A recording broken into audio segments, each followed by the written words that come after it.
ಹುಬ್ಬಳ್ಳಿಯ ಸಿದ್ಧಾರೂಢರು, ಗರಗದ ಮಡಿವಾಳಪ್ಪನವರು, ನವಲಗುಂದದ ಅಜಾತ ನಾಗಲಿಂಗ ಸ್ವಾಮೀಜಿ, ಉಣಕಲ್ಲಿನ ಸಿದ್ದಪ್ಪಜ್ಜನವರು, ಸಂತ ಶಿಶುನಾಳ ಶರೀಫ ಶಿವಯೋಗಿಗಳು ಹಾಗೂ ಗುರುನಾಥಾರೂಢರ 6 ಉತ್ಸವ ಮೂರ್ತಿಗಳು ಹಾಗೂ 6 ಅಂಬಾರಿಗಳನ್ನು ಮನೋಜ್ ಕುಮಾರ್ ಗದಗಿನ್ ಎಂಬುವವರು ನಿರ್ಮಿಸಿಕೊಟ್ಟಿದ್ದು, ಆ ಮೂರ್ತಿಗಳ ಸಮೇತ ಅಂಬಾರಿ ಮೆರವಣಿಗೆಯ ಸಂಗಮ ರಥಯಾತ್ರೆ ಧಾರವಾಡ ಜಿಲ್ಲೆಯ 62 ಹಳ್ಳಿಗಳಲ್ಲಿ ಸಂಚರಿಸುತ್ತಿದೆ.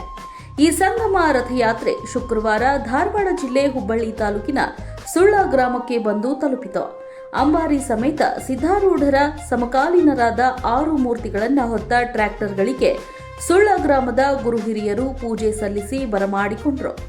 ಕರಡಿ ಮಜಲು, ಭಜನೆ, ಕುಂಭಮೇಳದೊಂದಿಗೆ 6 ಮೂರ್ತಿಗಳನ್ನು ಭವ್ಯ ಮೆರವಣಿಗೆ ಮಾಡಲಾಯಿತು. ಗ್ರಾಮದ ಪ್ರಮುಖ ರಸ್ತೆಗಳಲ್ಲಿ ಈ ಸಂಗಮ ರಥಯಾತ್ರೆ ಸಂಚರಿಸಿ ಕಲ್ಮೇಶ್ವರ ದೇವಸ್ಥಾನಕ್ಕೆ ಬಂದು ತಲುಪಿ ಮುಂದಿನ ಗ್ರಾಮಕ್ಕೆ ತೆರಳಿತು. ಸಿದ್ಧಾರೂಢರು ಹಾಗೂ ಅವರ ಸಮಕಾಲೀನರು ಪರಿಚಯಿಸುವ ದೃಷ್ಟಿಯಿಂದ ಸಿದ್ಧಾರೂಢರ ಹಾಗೂ ಸಮಕಾಲೀನ ಮಹಾತ್ಮರ ಅಂಬಾರಿ ಉತ್ಸವ ಸೇವಾ ಟ್ರಸ್ಟ್ ಕಮಿಟಿ ವತಿಯಿಂದ ಈ ಸಂಗಮ ಯಾತ್ರೆ ಹಮ್ಮಿಕೊಳ್ಳಲಾಗಿದ್ದು, ಈ ಯಾತ್ರೆ ಧಾರವಾಡ ಜಿಲ್ಲೆಯ 62 ಹಳ್ಳಿಗಳಲ್ಲಿ ಸಂಚರಿಸಲಿದೆ. ಒಟ್ಟು 24 ದಿನಗಳ ಕಾಲ ಈ ಸಂಗಮ ರಥಯಾತ್ರೆ ಸಂಚರಿಸಿ ಕೊನೆಗೆ ಡಿಸೆಂಬರ್ 8ರಂದು ಹುಬ್ಬಳ್ಳಿಯ ಸಿದ್ಧಾರೂಢ ಮಠಕ್ಕೆ ತೆರಳಿ ಮುಕ್ತಾಯಗೊಳ್ಳಲಿದೆ. ಮನೋಜ್ ಕುಮಾರ್ ಗದಗಿನ ಎಂಬುವವರು ಈ ಟ್ರಸ್ಟ್ ಕಮಿಟಿಯ ಸಂಸ್ಥಾಪಕ ಅಧ್ಯಕ್ಷರಾಗಿದ್ದಾರೆ. ಈ ಸಂಗಮ ರಥಯಾತ್ರೆಯ ಆಯೋಜಕರಾಗಿ ಕೂಡ ಕೆಲಸ ಮಾಡುತ್ತಿದ್ದಾರೆ.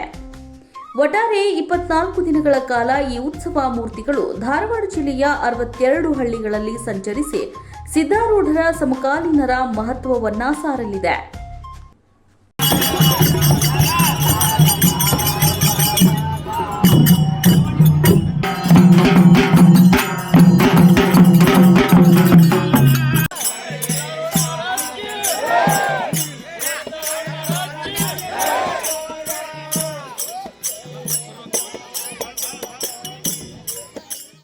ನೀವು ನೋಡ್ತಿದ್ದೀರಾ, ಇದು ನ್ಯೂಸ್ 88 ಕನ್ನಡ, ಸುದ್ದಿಯ ಜೊತೆ ಸದಾ ನಿಮ್ಮೊಂದಿಗೆ.